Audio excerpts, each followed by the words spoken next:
My name's Anthony Allen, welcome to my YouTube channel, Anthony Allen Edits, the YouTube channel that is all about your editing and helping you with your editing so that you can tell the stories that you want to tell in the way that you would like to tell them. And here in this video, we're going to be talking about a light and shadows plugin available at johnbillu.com. It's going to be a good one, definitely worthwhile sticking around if you're a Final Cut Pro 10 user, and it's coming up next. We're going to have a look at it. Let's go.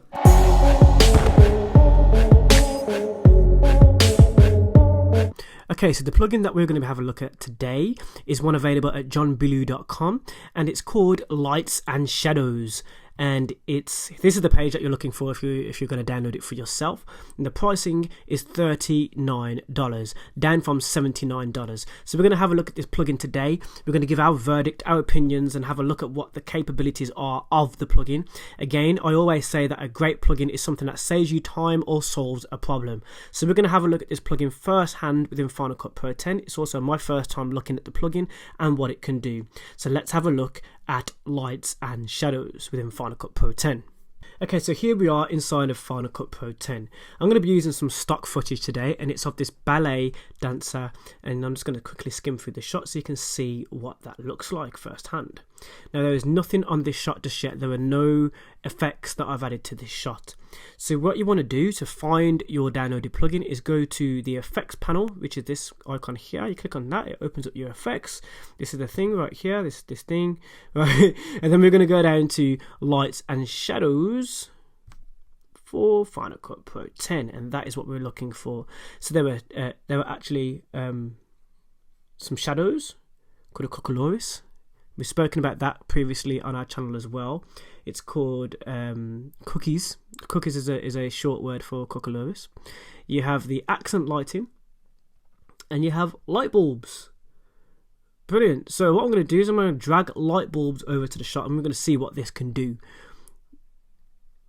Right, so it's rendering now. So now we have on-screen controls as well as controls within the inspector, and here's light bulbs here. So I'm going to move this around and see, and you can see that this actually lights up different parts of our shot, which is brilliant. But you can also give this a hue. So if you don't want it to be a white bulb, you can actually change this to a yellow bulb. that was quick and easy. As you can see, it's a yellow bulb now, or we can make it a lot colder. We can make it a light blue, so it's a blue light. There's a blue light there, or we can do like the Chris Brown video that we've just reviewed on my channel as well. If you want to see that, I'll give a analysis of the Chris Brown Drake music video. There is a pink light that you can add there and give the light a bit of a hue, sort of a pink light. Right, so you've got, we're actually going to stick to a white light so we can see what's going on here. Just going to actually select a white. Let's go into a white. So that's the first function of this that we've had a look at, and that is basically with the light bulbs you can change the hue, and you can also change the position using the on-screen controls or these X and Y axes here in position. Now there's the intensity, so we're going to pull the intensity up. That makes the light brighter or dimmer by turning it down. Turn it up slightly. You have a fall off, so you can mess around with the fall off and where it starts. You can also keyframe all of these movements as well. So you get the fall off start, and then you've got the actual fall off of the light itself, where it sits. You've got the cone angle, so let's have a look and see what that means. Okay, right, so that changes the angle of something to do with the light. You've got the soft edge, how soft or how light the edge is. So it just gives it basically a hard light would be something where the outline of the light and is literally cast so strongly on the shadows that it would be a circle, and a soft edge basically means that it's sort of dithered around the circle. So we've got light 2 here. We can't change that. We've got okay, right, we can add an extra light. So this is light 1. That is all the parameters of the first light. Now we're going to add a second light. See what that looks like. Right, I can't actually see the second light. Am I moving it now? Is it? Right, I'm not sure where the second light is. So we've got the... Oh, right, here we go. So I'm just moving the parameters of that. It's outside of the... There we go. So here's our second light. So we can give a second light as well. If we want to bring this in at any point. Look at that. You can actually keyframe that and light that part of the floor up or not.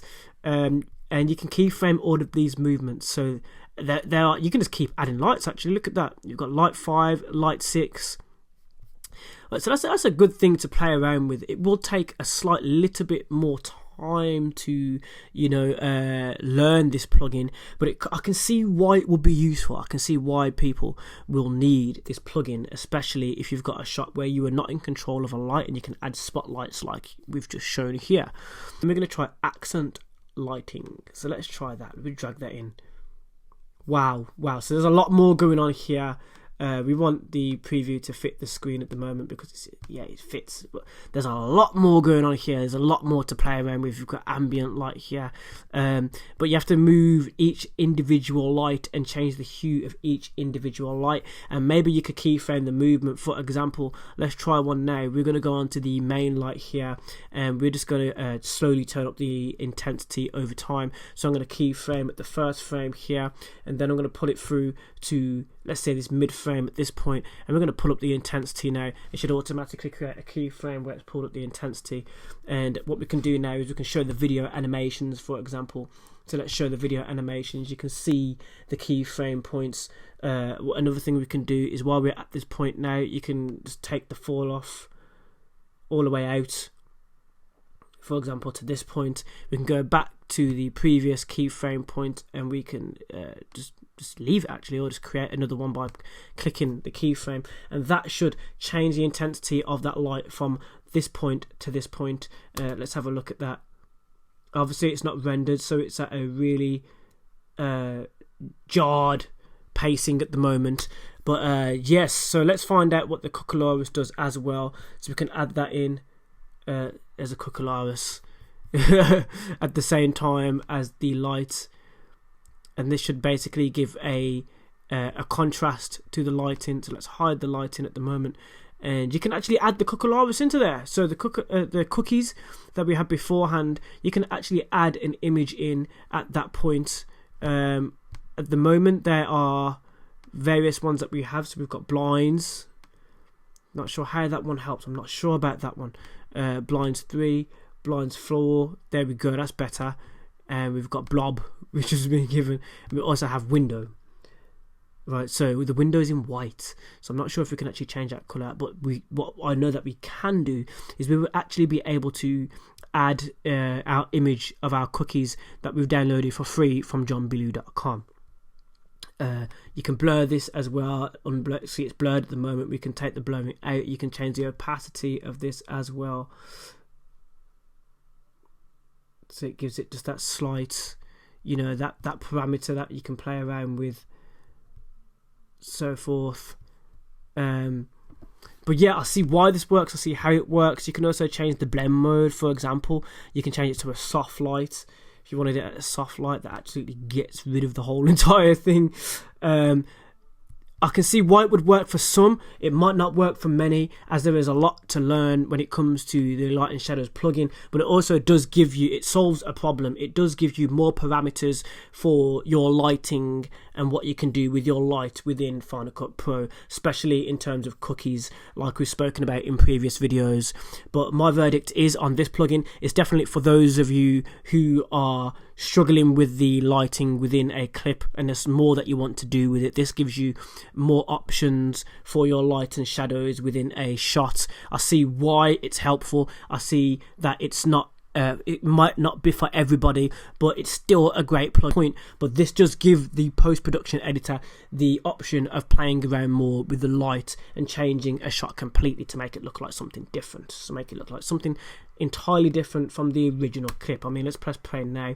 You can see what I mean. You've got a Caloris on the shot there. It gives it the illusion that there is a window on the shot, but with not knowing how to do this professionally, you'll notice that it's a bit jarring, because you'll be looking through the window at this point, you're using the Caloris, and then at this point it should change its position as it's a different, you know, this is a zoomed in shot on the dancer's feet and legs, and this is a wide angle, so it should be a lot smaller. The window should be to this this point here.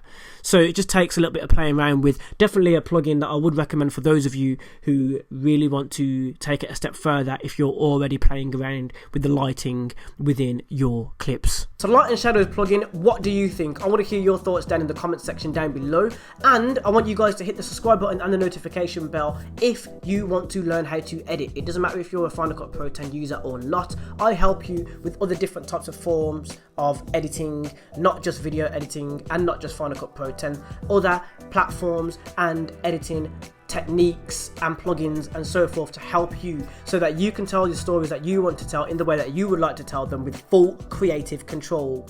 And with that said, hit the subscribe button, the notification bell, because I upload daily, and I'll see you in the next video here on Anthony Allen Edits, as it will coming up next.